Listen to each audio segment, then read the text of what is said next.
Hey guys, it's Tracy from the decorating studio here at Wilton. Today I'm going to show you how to bake delicious roll-out sugar cookies that bake flat and hold their shape. And you don't need to chill the dough for hours before baking, so this recipe is a time saver. By the end of this video, you'll know how to successfully bake and store your roll-out sugar cookies. You can find the link to this recipe in the description box below, as well as a list of ingredients and supplies you'll need. Before we begin, don't forget to subscribe to our channel and click the notification bell so you don't miss out on any of our videos. Let's talk about butter consistency. To get flat cookies, make sure your butter is at room temperature. It should not be too soft or melted. If your butter is too soft, the dough will be soft and it could spread while baking. And if it's too cold, you'll have little solid bits of butter in your dough. You should be able to press into the stick of butter and easily make an indent. It's firm, but not cold. Lightly softened is what you want to look for. If you're using the microwave to soften, be sure not to melt the butter. Also, be sure to use real butter. Margarine and butter spreads will give very different results. Now let's get started by making the cookie dough. Preheat your oven to 350 degrees Fahrenheit. Use a stand mixer with a paddle attachment to cream your butter. Beat 2 sticks of unsalted butter and 1 cup of granulated sugar until fluffy and fully incorporated. If there are any unwanted pockets of butter, they will melt during baking and cause the cookies to spread. Next, beat in 1 egg. A cold egg will keep the dough nice and firm. Then add the extracts. Half a teaspoon of almond extract and 2 teaspoons of vanilla extract. Mix until smooth. And now for the flour. Measuring your flour incorrectly is one of the biggest cookie baking mistakes out there. If you're measuring flour by scooping your measuring cup into the bag of flour, you could be using as much as 30% extra flour in your dough.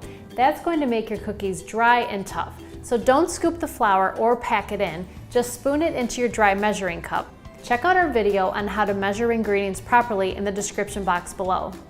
Add 3 1/4 cups of all-purpose flour, 1 teaspoon of baking powder, and half a teaspoon of salt into a bowl and stir. Cookies made without salt will have a flat flavor and may taste overly sweet. If you live in a high elevation area, you may want to experiment with decreasing your baking powder. Add the flour mixture 1 cup at a time, mixing after each addition.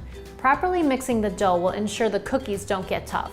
Be sure to scrape the bowl at least once along the way, as a dense, poorly aerated paste can build up along the sides. Left unattended, those denser areas can streak the dough and cause it to spread unevenly as the sugar cookies bake. The cookie dough will be thick, and once it mixes into a nice ball, you're done mixing. Test the dough. It should be a bit sticky and hold shape, but doesn't stick to your finger. Do not chill the dough. Divide it into 2 balls, then into a rectangular disc 2 inches thick. This will keep the dough from falling apart when rolling. The rectangle shape will help you cut more cookies out of each rolling. Flour the surface to roll the dough. Use a rolling pin with guide rings, or use guides on either side of the dough, such as lollipop sticks or dowel rods, an 1/8 to 1/4 inch thick.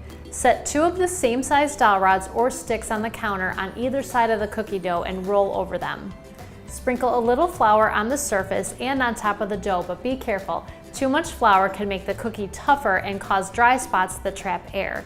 You can roll the dough directly on the counter, on parchment paper or wax paper taped to the counter, or between 2 sheets of parchment or wax paper. Sometimes air can get trapped in the dough, so roll gently, gradually thinning rather than pressing too hard. Dough will soften as it sits and cause spreading, and dough can dry out and cause crumbling if it sits uncovered too long. Cut the dough immediately after rolling. If rolling on the counter before cutting the dough, slide an offset spatula underneath. This will loosen any sticky patches and prevent delicate shapes from tearing as you lift them out. It also removes the extra flour that can sometimes accumulate around the dough. Dip the cutter in flour before cutting. This will keep the cutter from sticking to the dough and ensure a clean cut. Cut starting at the edge of the dough rather than in the middle. This will help you get the most out of the sheet of dough. Press evenly on all the edges of the cutter. Slightly shake or turn the cutter and help it release. If you will be moving the cookies from the cutting surface to the baking sheet, cut close together to get the most out of the roll.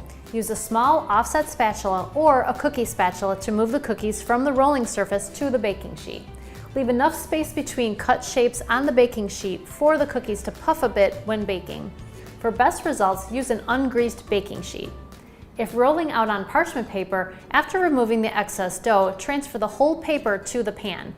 Re-roll the dough only once. The more times you re-roll the dough, the tougher the cookies will be. Flour contains gluten, a protein that gets tougher and harder the more you roll and mix it. Bake cookies for 9 to 11 minutes or until center rises or cookies are just lightly brown around the edges. For a softer cookie, slightly underbake and allow to finish on the hot pan, but don't overbake. Cookies will be fragile when they first come out of the oven, so be sure to cool them directly on the sheet pan for about 1 to 2 minutes. Once they're firm, you can slide the parchment onto a cooling rack or remove the cookies from the pan with an offset spatula. Cookie dough can be made in advance when wrapped well in plastic wrap and placed in an airtight container or freezer bag. It can be refrigerated up to 1 week or frozen up to 2 to 3 months. To bake, remove from the freezer and allow to thaw overnight in the refrigerator. Then bring to room temperature for about an hour, then you can roll and cut. Or you can cut the cookies first when the dough is softer, then refrigerate the shapes. Wrap them and bake a few days later. Freeze flat on cookie sheet for 2 to 3 hours, then layer frozen cookies between wax paper or parchment in an airtight container. Freeze up to 1 month. To bake, place on a baking sheet, let stand about 10 minutes to come up to room temperature and then bake. To store baked cookies, layer in an airtight container with parchment or wax paper in between the layers. You can leave them on the counter for about 1 to 2 weeks, or you can freeze undecorated for about 3 to 4 months. If you want to learn how to decorate these delicious cookies, check out the links to our cookie decorating videos in the description box. If you like this video, don't forget to give us a thumbs up. Share this video with your baker friends and be sure to subscribe to our channel if you haven't done so already. Also, leave us a comment below on what other recipes you'd like to see on our channel. I'm Tracy from the Decorating Studio. Thanks for watching.